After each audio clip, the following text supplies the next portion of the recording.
151 সদস্য বিশিষ্ট নতুন কমিটি ঘোষণা করা হয়েছে। জাতীয়তাবাদী মুক্তিযোদ্ধা দল এর যে সভাপতি তিনি এটা ঘোষণা করেছেন উলফাত ভাই, এবং আজকে নবনির্বাচিত নবগঠিত এই কমিটি এদেশের এক স্বনামধন্য এবং মুক্তিযুদ্ধের এক কীর্তিমান বীর যোদ্ধা, যার স্বাধীনতার ঘোষণায় এদেশের মানুষ, কৃষক, শ্রমিক, ছাত্র জনতা রণাঙ্গনে মুক্তিযুদ্ধে ঝাঁপিয়ে পড়েছিল, তার মাজারে এবং আরেক মুক্তিযোদ্ধা মরহুমা দেশনেত্রী বেগম খালেদা জিয়া, যিনি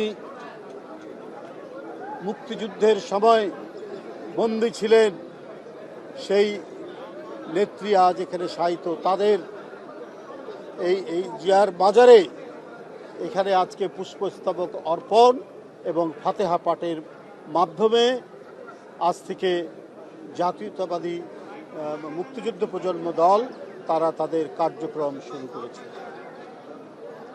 আমরা সবাই জানি ইশরাক হোসেন অত্যন্ত দক্ষ, যোগ্য সংগঠক এবং অত্যন্ত সাহসী তরুণ। আমরা ফ্যাসিবাদ বিরোধী সংগ্রামে আমরা তার নেতৃত্ব দেখেছি, আমরা তার অকুতভয় লড়াইয়ের নমুনা দেখেছি। সুতরাং তার নেতৃত্বে এবং মন্টির নেতৃত্বে মুক্তিযুদ্ধ প্রজন্ম দল সারা বাংলাদেশে মুক্তিযুদ্ধের যে এক প্রলয়ঙ্করী ঘূর্ণিঝড়ের মধ্যে দিয়ে হানাদার বাহিনীকে পরাজিত করার যে গৌরবোজ্জ্বল পতাকা, সেই পতাকাকে তারা ধারণ করে গোটা জাতির কাছে মুক্তিযুদ্ধের বার্তা, যুদ্ধের বার্তা, সাহসের বার্তা, স্বাধীনতার বার্তা পৌঁছে দেবে। সুতরাং আপনাদের সামনে তাদের অঙ্গীকার হচ্ছে, এরপর থেকে তারা জেলায় জেলায়, উপজেলায় উপজেলায় মুক্তিযুদ্ধ প্রজন্ম দলের তারা কমিটি গঠন করবে এবং কমিটির মাধ্যমে সারা দেশে এই সংগঠনটিকে ছড়িয়ে দেবে। কারণ যারা মুক্তিযুদ্ধ করেছেন সরাসরি উলফাত ভাইরা, তাদের বয়স হয়ে যাচ্ছে। আল্লাহ তাদের দীর্ঘ জীবন দান করুক, কিন্তু কতদিন বাঁচবে সেটা তো আল্লাহর উপরে। কিন্তু এখন এই প্রজন্ম দলই মুক্তিযুদ্ধের ইতিহাস, মুক্তিযুদ্ধের চেতনা ধারণ করে নতুন প্রজন্মের কাছে তারা ছড়িয়ে দেবে, এটা আমাদের বিশ্বাস। বন্ধুরা, আজকে এই বাংলাদেশ আমরা অনেক ত্যাগের বিনিময়ে অর্জিত বাংলাদেশ। কত রক্ত ঝরেছে, 30 লক্ষ মানুষ আত্মহতি দিল, 2 লক্ষ মা বোন তারা নিপীড়ন নির্যাতন সহ্য করে এত বড় ত্যাগ স্বীকার করল। তাকে কি ভোলা যায়? তাদের এই অবদান কি এ জাতি ভুলে যেতে পারে? যদি কেউ কৌশলে ভোলানোর চেষ্টা করে, এ জাতি কোনোদিন ভুলবে না এবং ভুলতে দিবে না। ইশরাক হোসেনরা, মন্টিরা এইটা ভুলতে দিবে না। এটাই হলো অঙ্গীকার, এটাই হচ্ছে তারুণ্যের অঙ্গীকার। আজকে স্বয়ং সম্পূর্ণ হতে হবে আমাদেরকে। জিয়াউর রহমানের রাজনীতির দর্শন ছিল এইটা। কি ছিল তখন দেশে? কিছুই ছিল না, কিন্তু গোটা জাতিকে তিনি উদ্বুদ্ধ করলেন খাল কাটা কর্মসূচির মধ্যে দিয়ে, শিক্ষা কর্মসূচির মধ্যে দিয়ে, যে আমাদেরকে লেখাপড়া শিখে আলোকিত হতে হবে। আমরা খাল কেটে বর্ষার সময় পানি ধারণ করব, শুকনো মৌসুমে সেচ দিয়ে আমরা ফসল ফলাবো, আমরা স্বয়ং সম্পূর্ণ হব। এই দেশ যেন আর দুর্ভিক্ষের কবলে না পড়ে। ৭৪-এর দুর্ভিক্ষের কথা আপনাদের মনে নেই, এই প্রজন্মের মনে নেই, কিন্তু আমাদের মনে আছে। ওই দুর্ভিক্ষ ঘুচাতে তিনি খাল খনন কর্মসূচি নিয়েছিলেন এবং তিনি যে এই যে অবদান রেখেছেন, আজও পর্যন্ত আমরা তার সেই অবদানের সুফল ভোগ করছি। তাই আমি মনে করি তার সুযোগ্য পুত্র, তার জ্যেষ্ঠ পুত্র, গণতন্ত্রের আপসহীন সেনানী দেশনেত্রী বেগম খালেদা জিয়ার জ্যেষ্ঠ পুত্র তারেক রহমান দেশের প্রধানমন্ত্রী। তিনি ক্ষমতায় আসার আগে যে অঙ্গীকার করেছেন, যে প্রতিশ্রুতি দিয়েছেন, এবং ক্ষমতায় আসার পর জনগণের ভোটে, জোর করে নয়, একবারে অবাধ সুষ্ঠু নির্বাচন, যার জন্য 16 বছর এক দীর্ঘ সংগ্রাম, আত্মদান, গুম খুন, ক্রস ফায়ারে এক ভয়ঙ্কর বিভীষিকার মধ্যে বিএনপি হেঁটে গিয়ে অনেক সন্তানকে তারা হারিয়ে দিয়েছে, আমরা গুম হয়ে গেছে, ক্রস ফায়ারের শিকার হয়েছে। এত আত্মদানের মধ্যে দিয়ে আমাদের পাওনা যে গণতন্ত্র আমরা সেটা পেয়েছি জনাব তারেক রহমানের নেতৃত্বে। তার নেতৃত্বে তিনি ক্ষমতায় এসেই তিনি তার প্রতিশ্রুতি বাস্তবায়ন শুরু করেছেন। তিনি ফ্যামিলি কার্ড দিচ্ছেন, তিনি ফার্মার্স কার্ড দিচ্ছেন, দিনাজপুরে খাল খনন করছেন, একটার পর একটা প্রতিশ্রুতি পালন করে যাচ্ছে। সুতরাং আমি আগেও বলেছি যে তারেক রহমানের নেতৃত্বে আমরা আবার সব দিক থেকে, জ্বালানির সংকট, এই সংকট আমি আগেই বলেছি এটা বাংলাদেশের জন্য নয়, এটা বাংলাদেশের নিজস্ব সংকট নয়, এটা বিএনপি এই সংকট তৈরি করেনি, এটা একটি আন্তর্জাতিক সংকট। এটা মধ্যপ্রাচ্যে যুদ্ধের কারণে এই সংকট, কিন্তু সেটাও আস্তে আস্তে কাটিয়ে উঠছে। তবে পাশাপাশি আমাদের এই ব্যবস্থাও নিতে হবে, বারবার যে অঙ্গীকার করেছেন জনাব তারেক রহমান যে রিনিউয়েবল যে এনার্জি, সেই এনার্জির তিনি যে প্রতিশ্রুতি দিয়েছেন সেটা তিনি অবশ্যই করবেন। আপনারা জানেন যে পাকিস্তানে রুফটপ সোলার প্যানেল বসিয়ে তারা বিলিয়ন বিলিয়ন ডলার তারা সাশ্রয় করেছে। এই বিলিয়ন ডলার দিয়ে যে তেল কিনতে হতো, ফুয়েল কিনতে হতো, সেটা কিনতে হয় না। এই উপমহাদেশের মধ্যে তারা একটা দৃষ্টান্ত তারা তৈরি করেছে।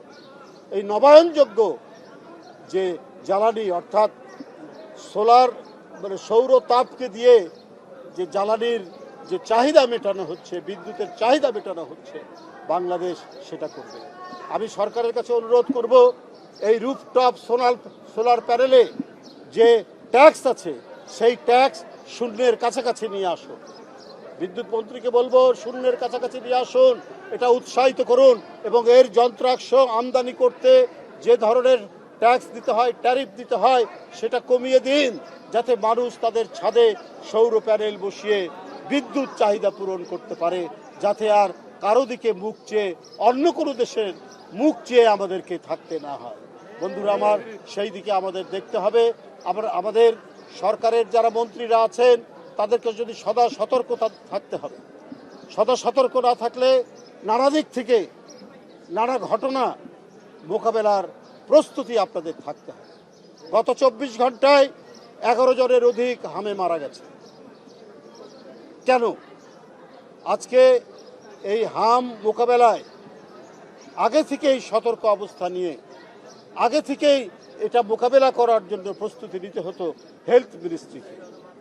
আমার বিশ্বাস আপনারা দ্রুত এটার উপর ব্যবস্থা নিয়ে যাতে আর কোনো ধরনের মৃত্যু না হয় এই ব্যবস্থা নিতে হবে। কারণ জনগণের কাছে জবাবদিহি সরকার হচ্ছে জনাব তারেক রহমানের নেতৃত্বাধীন সরকার, কারণ জনগণের ভোটে নির্বাচিত সরকার। তিনি দিনরাত পরিশ্রম করে তার যে প্রতিশ্রুতি পূরণ করছেন, মন্ত্রীদেরকেও সেই প্রতিশ্রুতি পূরণে কাজ করতে হবে, যাতে বিনা চিকিৎসায়, যাতে বিনা ওষুধে মানুষ বিপন্ন হতে না পারে, যাতে কোনো ধরনের মহামারী গ্রাস না করতে পারে আমাদের দেশকে, সেই কাজও করতে হবে এই সরকারের বিভিন্ন মন্ত্রীদেরকে।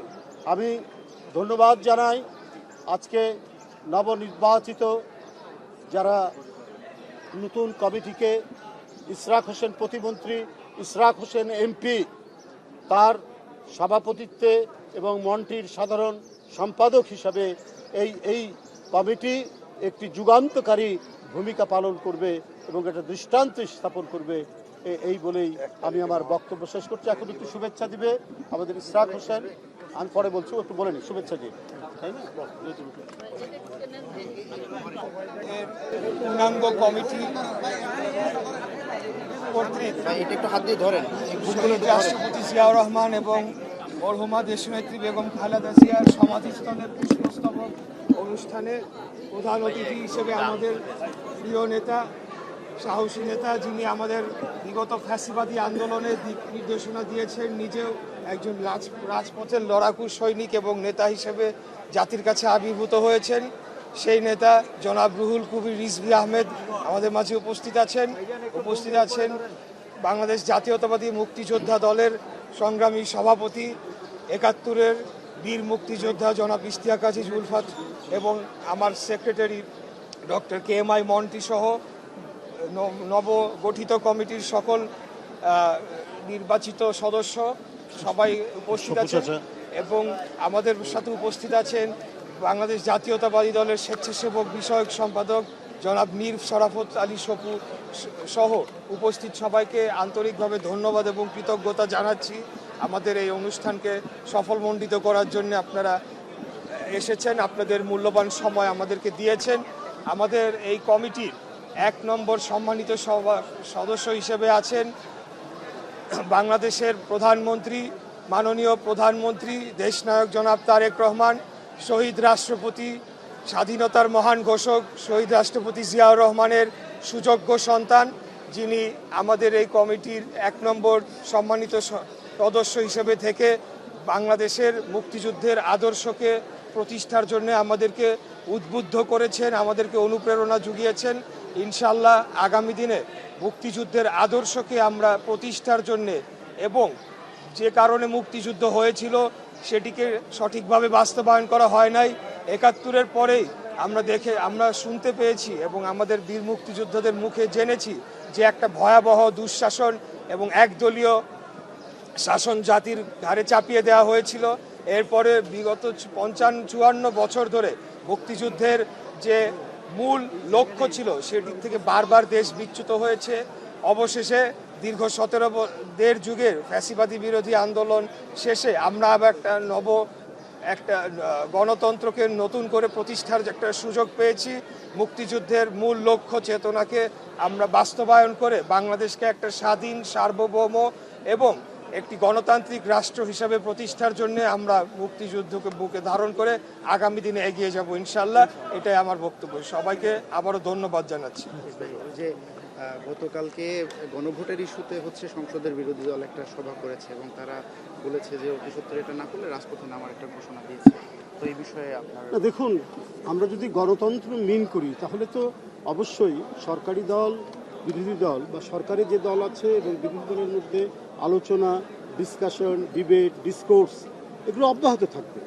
হ্যাঁ, প্রতিবাদ হতে পারে, প্রতিবাদও গণতান্ত্রিক আলোচনার বা গণতান্ত্রিক পদ্ধতিরই একটি অংশ, প্রতিবাদ করতে পারে, কিন্তু এর সাথে আলোচনাও থাকতে হতে পারে এবং আলোচনার মধ্যে দিয়েই বিভিন্ন ধরনের যে বিতর্কগুলো সেই বিতর্কের অবসান হওয়া সম্ভব।